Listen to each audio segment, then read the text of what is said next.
Salam dostlar. Bu bizim əl işlərimizin hazırlamasında əməyi keçən Shredder'dır. Bu Shredder bizdə hal-hazırda istifadəyə yararsız hala düşüb. Çünki bunun tərkibində olan 2 ədəd diş sınıb. Biz də düşünürük ki, bu dişi necə bərpa eləyək. Bunu bərpa eləmək üçün biz ilk növbədə qəlib hazırlayıb əlvan metal götürdük və əlvan metalı mətbəx, yəni ev şəraitində mətbəxdə əriyəcək temperatura qədər qızdırdıq. Qızdırdıqdan sonra əvvəlcədən hazırladığımız qəlibə tökərək formanı əldə etməyə çalışdıq. Gördüyünüz kimi əlimizdə bir dəmir parçası ilə biz ərintini formaya tökürük. Soruşa bilərsiniz ki, dəmir nə üçündür? Dəmir həmin formanı qəlibdən çıxartmaq üçündür.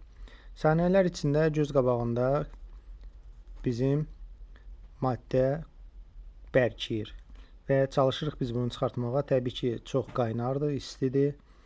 Biraz soyumağını gözləməliyik.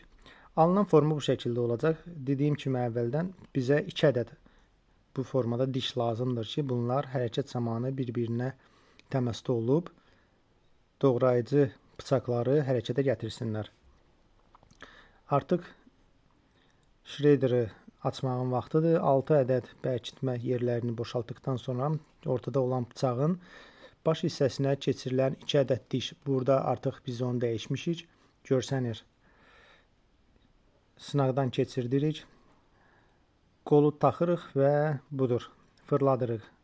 Videodan da göründüyü kimi dişlər tam şəkildə paralel şəkildə fırlanır. İstəsəz nümunə olaraq bir parça kağızda doğraya bilərik. Bəli, budur. Bizim Shredder artıq işçi vəziyyətinə qayıtmışdır. Əgər sizə bizim videolar maraqlıdırsa, xahiş edirik ki, səhifəmizə abunə olub bizi izləyəsiniz.